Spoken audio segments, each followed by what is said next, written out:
Hi, I'm Esther Kane with SeniorSafetyAdvice.com. Welcome to our YouTube channel. Today I'm going to talk about a topic that we haven't spoken about in a while on our YouTube channel, and that is aging in place. I wrote an article a while ago called Aging in Place Solutions, and it talks about 5 different principles that need to be considered if you are going to be staying in your home as you grow older. Now, the truth is, most of us seniors want to stay in place as we grow older. You know, I will officially be a senior next year, and I'm already beginning to prepare for that concept, for that, because I want to stay home as long as possible versus going to an assisted living facility or moving in with someone or any other alternative housing. I've already downsized, so I'm in a place where I can comfortably grow older. But now comes the issue of preparing the environment for whatever may come ahead. Of course, you can't plan for everything, but you're going to try. All right, so I'm going to go into those 5 principles, but before I do, click on the subscribe. We appreciate each and every single one of our YouTube channel subscribers, and of course, hit the bell, hit whatever, all those things you need to do on YouTube in order to get notified and to stay ahead of when we publish a new video. Okay, so what are these 5 principles that I'm talking about as far as aging in place? Well, the very first one, you can probably guess, is to start early, plan ahead. Because if you don't, then you're going to end up being caught making poor decisions because you're forced to, because of something that happened, an injury or an illness or whatever. And if you can plan it ahead, then you can take the time to consider what types of things you want to add to your home. Plus, it's not an inexpensive venture to modify your home for aging in place. There are certain things that you need and should do. Widening hallways is not an easy task. Widening doorways, in case you need to use a walker or a wheelchair. Moving furniture, getting smaller furniture to accommodate those walkers and wheelchairs and so on.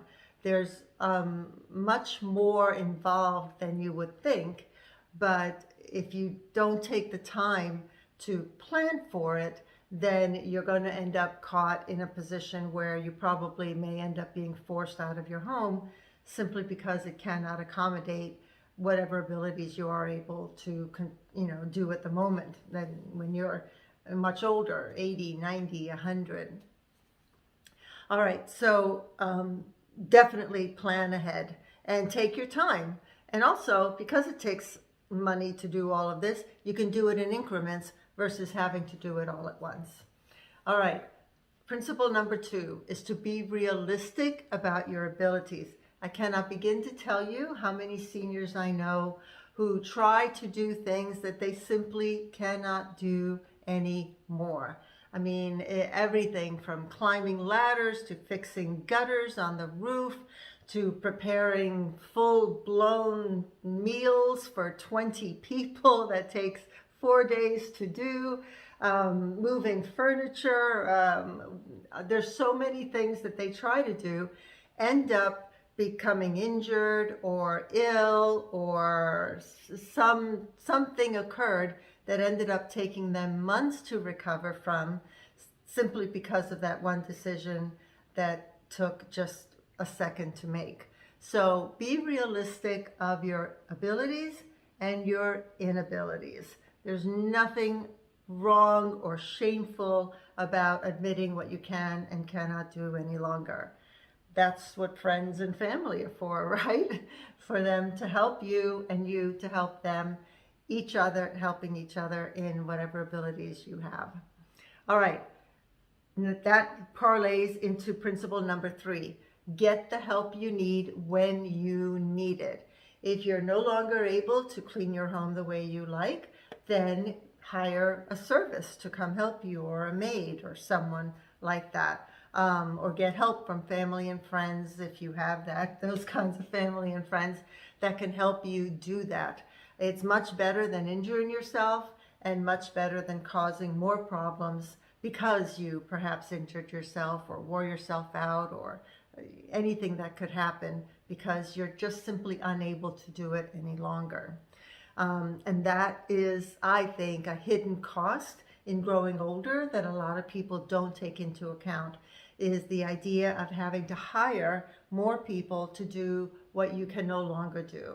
And that also, if you want to think about moving into downsizing into a community where you don't have to care for the lawn, the outdoors, that's what I did. I moved into a smaller home in a community where the outside is taken care of for me. So it's one less thing that I don't need to do, and one thing I don't have to worry about. Because the home is smaller, much smaller than what I used to live in, it'll be more affordable to hire someone to clean it and do whatever needs to be done to it. So those are some hidden costs that a lot of people don't take into account as they grow older.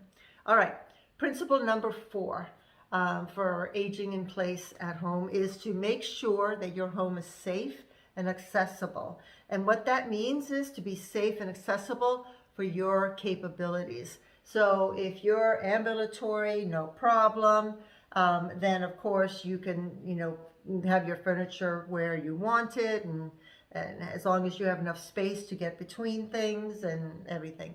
If you're using a walker or a cane, you're going to need more space between furniture and the walls. If you're using a wheelchair, you're going to need even more space, and you're going to need less flooring disruptions. And what I mean by that are like raised rugs or thick carpet, anything that will make it difficult for a wheelchair to move from one place to the other. On top of that, your kitchen and bathroom may not be accessible anymore if you are using a wheelchair. For some people, a walker makes it impossible to use their kitchen or bathroom, depending on the size and the counters and all of that. So you want to think about how those things could be altered and perhaps start saving the money to alter them in case you do end up needing walker, wheelchair, or a cane. Hopefully you won't. Nobody wants to do that, but sometimes it's what you need. And principle number 5 is very important, and I think a lot of seniors don't work as hard on that as they should. Number 5 is to stay connected. It's so important to continue your groups of friends, to continue getting new friends, new acquaintances, to join clubs, to join events, volunteer, go to classes at a local college, anything to get to know more and more people. And that doesn't mean just going out and seeing people. That means actually getting out there and being involved with people, speaking with people, getting together with them to do a specific task or purpose. And that could mean joining a church or joining a club, anything like that. Some people think that, just having your group of friends is enough. But unfortunately, that isn't true, because as my mom-in-law experienced, all her friends have passed away.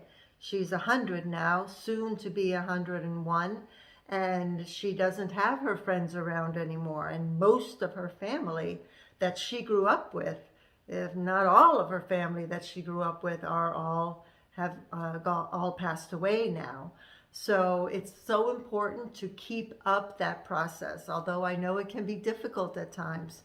But staying connected with others is extremely important. So pick up the phone, get active, join anything that you can in your area that you can participate in. Plus, it's always good mentally and physically to get out and be involved in a purposeful activity. So those are my 5 principles for aging in place solutions. I mean, there's a lot more involved, of course, for each principle. There's a lot of details as far as the things you need to do to accommodate, to get your home to accommodate you. I can recommend a podcast by a great occupational therapist called Janet Engel. The podcast is Home Designs for Life. She has a lot of information on there about aging in place solutions and all kinds of interviews and just all kinds of information, everything you would need to know about aging in place. She interviews architects. She interviewed me. She interviews a lot of different people with all kinds of new gadgets and technology that can help to make the home easier to live in and safer, of course, as you grow older. The type of people that you can speak to as far as getting assessments for what you need in your home could be an occupational therapist, geriatric care managers can help you. Home health aid agencies may be able to give you some information. Certified aging in place specialists.